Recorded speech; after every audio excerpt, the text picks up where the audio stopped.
श्री स्वामी समर्थ. नमस्कार मैत्रिणींनो. काही स्त्रियांना पुरुष आयुष्यभर विसरू शकत नाहीत, तर काही स्त्रियांना काही महिन्यातच दुर्लक्ष करायला लागतात. तुम्हाला वाटत असेल की फरक सौंदर्याचा किंवा नशिबाचा असतो, तर तुम्ही चुकीच्या भ्रमात आहात. हा खेळ बाह्य सौंदर्यात कधीच नसतो, तर पुरुषांच्या मनात चालणारे अतिशय खोल अशा 6 मानसशास्त्रीय गोष्टीचा आहे. आपल्या आजूबाजूला आपण अनेकदा पाहतो, काही स्त्रिया अशा असतात ज्यांना नात्यात खूप मान सन्मान मिळतो. समोरची व्यक्ती त्यांच्या शब्दाला मान देते, त्यांच्या भावनांची कदर करते.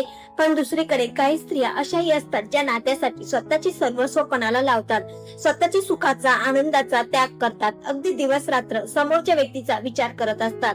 तरीही त्यांना नात्यात तो आदर, ते स्थान आणि ते महत्व मिळत नाही ज्यांच्या ते खऱ्या अर्थाने हकदार असतात. अशा वेळी मनात एकच प्रश्न येतो की नक्की चूक कुठे होते, आणि लोक याला नशीब म्हणतात. काही जण याला नशिबाचा किंवा सौंदर्याचा खेळ समजतात. पण खरंच असं असतं का? खरं तर कोणत्याही नात्याची खरी ताकद ही तुमच्या बाह्य सौंदर्यात किंवा तुम्ही वर कसे दिसता यात नसते. ती माणसाच्या आज चालणाऱ्या मानसशास्त्रीय प्रक्रियांना समजून घेण्यात असते. आज आपण या विषयावर खूप मोकळेपणाने सविस्तर आणि थेट बोलणार आहोत. आपण पुरुषांच्या अशा 6 खोल मानसिक गोष्टीबद्दल, त्यांच्या स्वभावाच्या अशा काही पैलू बद्दल बोलणार आहोत, जे समजून घेणे प्रत्येक स्त्रीसाठी अत्यंत आवश्यक आहे. हा कोणताही खेळ नाही किंवा कोणाला तरी नियंत्रित करण्याचा मार्ग नाही, तर मानवी स्वभावाचा एक सहज भाग आहे. या गोष्टी समजून घेण्याचा उद्देश कोणाला बदलणे किंवा कोणावर ताबा मिळवणे हा अजिबात नाही, तर स्वतःला इतके समजूतदार आणि प्रगल्भ बनवणे आहे, जेणेकरून कोणत्याही नात्यात तुमचा आदर, तुमची किंमत आणि तुमचा प्रभाव नैसर्गिकरित्या वाढेल. कदाचित आज आपण ज्या गोष्टीवर बोलणार आहोत त्यातील काही गोष्टी ऐकायला तुम्हाला थोड्या वेगळ्या वाटतील. कदाचित ते तुमच्या जुन्या समजुतींना आव्हान देतील. पण एक गोष्ट नक्की, की जर तुम्ही हा विचार शेवटपर्यंत समजून घेतला, तर पुरुषांच्या स्वभावाकडे आणि एकूणच नात्याकडे पाहण्याचा तुमचा दृष्टिकोन नेहमीसाठी बदलून जाईल. चला तर मग अगदी सुरुवातीपासून अत्यंत शांत मनाने आणि एकाग्रतेने या प्रवासाची सुरुवात करूया आणि समजून घेऊया त्या पहिल्या नियमाला, ज्याच्याकडे सामान्यत बऱ्याच जणांचे दुर्लक्ष होते. मानसशास्त्रीय अभ्यासामध्ये असे दिसून आले आहे की मानवी मन नेहमी अशा गोष्टींकडे आकर्षित होते ज्यांच्याबद्दल मनात एक कुतूहल असते.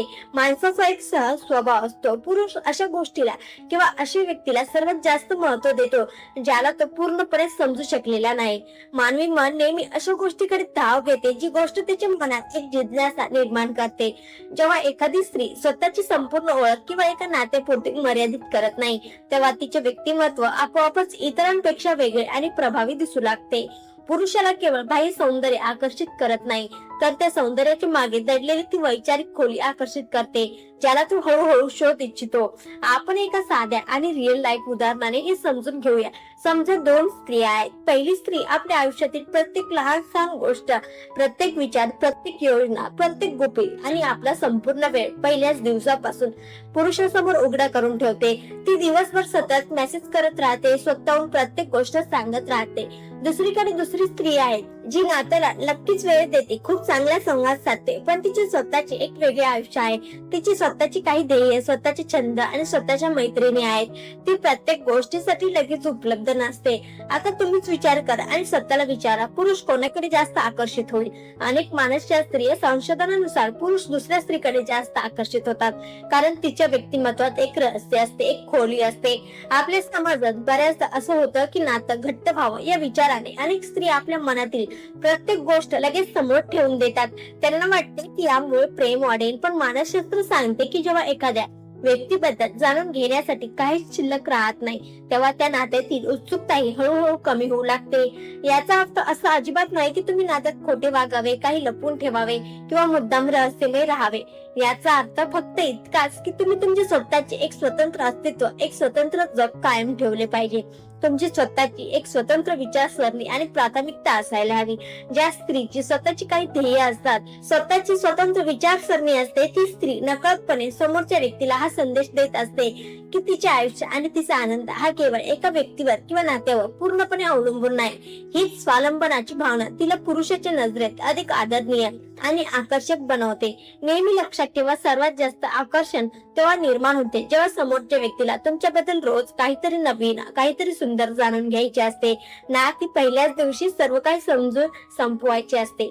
आता इथे एक महत्वाचा प्रश्न पडतो. पुरुषाच्या मनात अशी कोणती छुपी भूक असते जी तो कधीच तोंडाने किंवा शब्दांनी बोलून दाखवत नाही? ती गोष्ट म्हणजे स्वतःचे अस्तित्व नात्यात महत्वाचे वाटणे, स्वतःला महत्वपूर्ण महसूस करण्याची लपवलेली भूक. प्रत्येक पुरुषाच्या मनात ही एक सुप्त इच्छा असते की त्याची उपस्थिती कोणाच्या तरी आयुष्यात खरोखर काहीतरी फरक पाडत आहे. त्याला शब्दात हे सांगता आले नाही तरी त्याला हे अनुभवायचे असते की त्याचे असणे नात्याला समृद्ध करत आहे. पण गंमत बघा, नेमकी हीच इच्छा बऱ्याचदा नात्यात त्याची सर्वात मोठी भावनिक कमजोरी बनून जाते. समस्या तेव्हा सुरू होते जेव्हा नातं फक्त एकाच व्यक्तीभोवती फिरायला लागतं. आपण दैनंदिन आयुष्यातील एक उदाहरण पाहूया. जर एखादी स्त्री आपला संपूर्ण आनंद, स्वतःचा आत्मविश्वास आणि स्वतःचे अगदी लहानसहान निर्णय सुद्धा, जसे की मी आज काय करू किंवा मी कुठे जाऊ, हे पूर्णपणे पुरुषावर सोडून देते, ती स्वतःच्या सुखासाठी पूर्णपणे त्याच्या मूडवर अवलंबून राहावं लागते. सुरुवातीला कदाचित पुरुषाला हे खूप चांगले वाटू शकते, त्याला एक प्रकारचा अभिमान जाणवू शकतो. पण जसजसा काळ पुढे जातो तसतसं पुरुषाला ते एक मोठं मानसिक ओझं वाटू लागतं. कारण आधार हा कधी अति अवलंबित्वातून निर्माण होत नाही, असे मानसशास्त्रीय अभ्यासात वारंवार दिसून आले आहे. या उलट जेव्हा एखादी स्त्री स्वतःचे अस्तित्व कणखर ठेवून, स्वतःचे निर्णय स्वतः घेण्याची क्षमता ठेवून पुरुषाच्या नात्यातील योगदानाची मनापासून प्रशंसा करते, तेव्हा पुरुषाला खऱ्या अर्थाने त्या महत्वाचा आत्मानंद मिळतो. त्याला वाटते की तो नात्यात महत्वाचा आहे, पण कोणत्याही दडपणाशिवाय किंवा ओझ्यासारखा नाही. हा जो एक नाजूक समतोल आहे तोच नात्याला अधिक परिपक्व आणि खोल बनवतो. आणि अशा स्त्रीची भावनिक दृष्ट्या जास्त जोडले जातात, जी त्यांची किंमत जाणते, पण त्याच वेळी स्वतःची किंमत आणि स्वतःचा आदर कधीही कमी होऊ देत नाही. जेव्हा पुरुष पाहतो की ही स्त्री स्वतः सक्षम आहे, तरीही ती माझ्या असण्याला मान देते, तेव्हा त्याच्या मनात तिच्याबद्दलचा आदर कैक पटीने वाटतो. पण जर हे खरं असेल, मग काही स्त्रियांना सतत दुर्लक्ष का सहन करावं लागतं? इतकं प्रेम देऊनही त्यांना नात्यात कमी का लेखलं जातं? ते समजून घेण्यासाठी आपल्याला तिसरे आणि अत्यंत महत्वाच्या नियमाकडे जावे लागेल. अनेक मानसशास्त्रीय संशोधनानुसार पुरुष अशा स्त्रीला गमावण्याला सर्वात जास्त घाबरतात, जिच्याकडे स्वतःचा एक दृढ आत्मविश्वास असतो. एक अगदी साधा आणि त्रिकाल बाधित नियम आहे.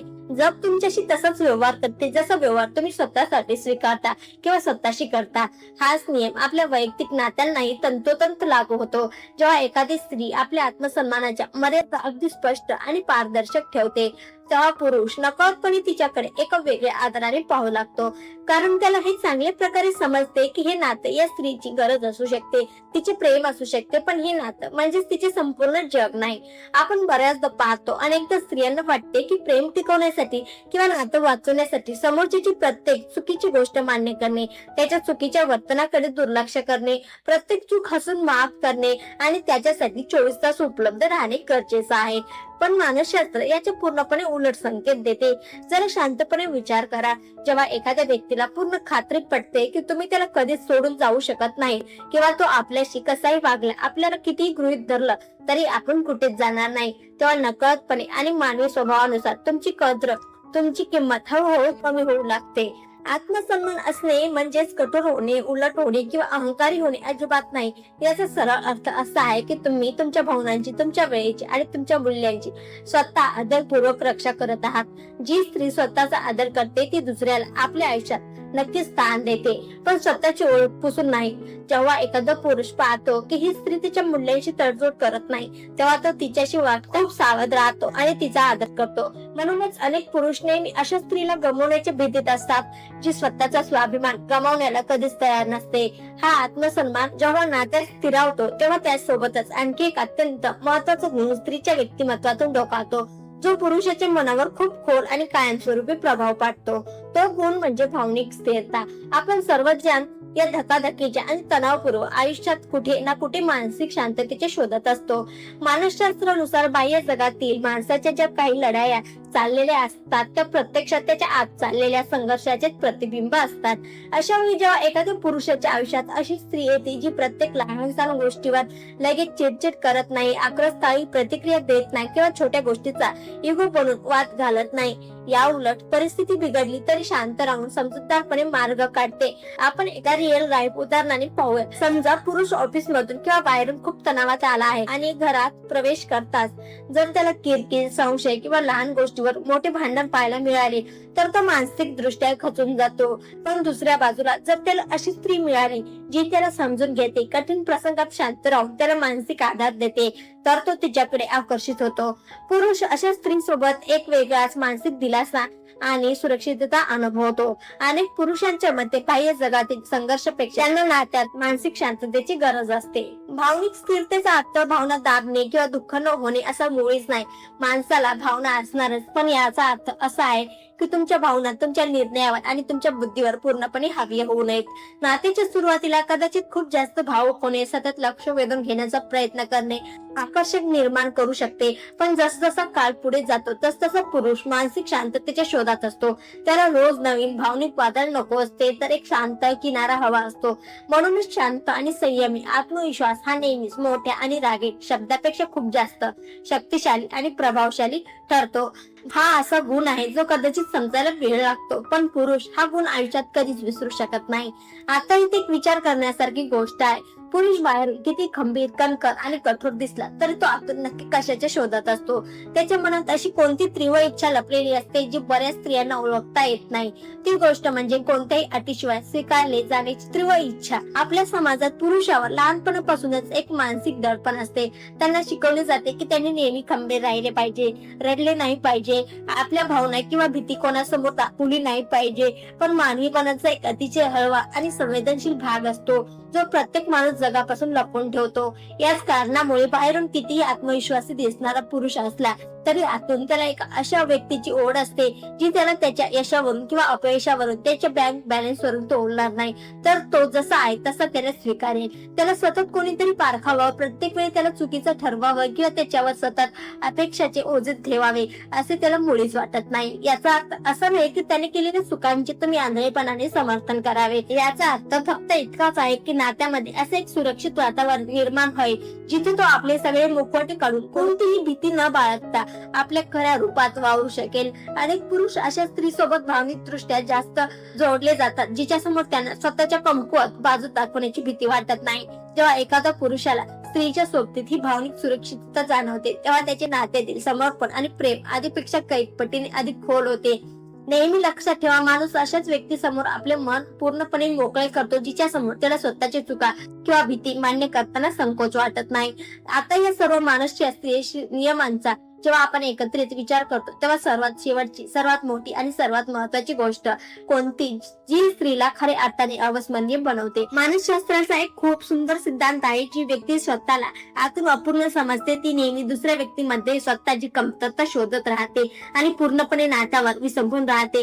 पण जी स्त्री स्वतःची ओळख, स्वतःचे ध्येय, स्वतःचे स्वप्न आणि स्वतःच्या आनंदाला तितकीच प्राथमिकता देते तिचे आकर्षण अथांग असते. आपण अनेकदा पाहतो जी स्त्री स्वतःचे अस्तित्व पूर्णपणे विसरून स्वतःचे छंद मारून केवळ नातं वाचवण्याचा प्रयत्न करते ती हळूहळू नात्यातील आपले महत्व आणि आदरही गमावून बसते.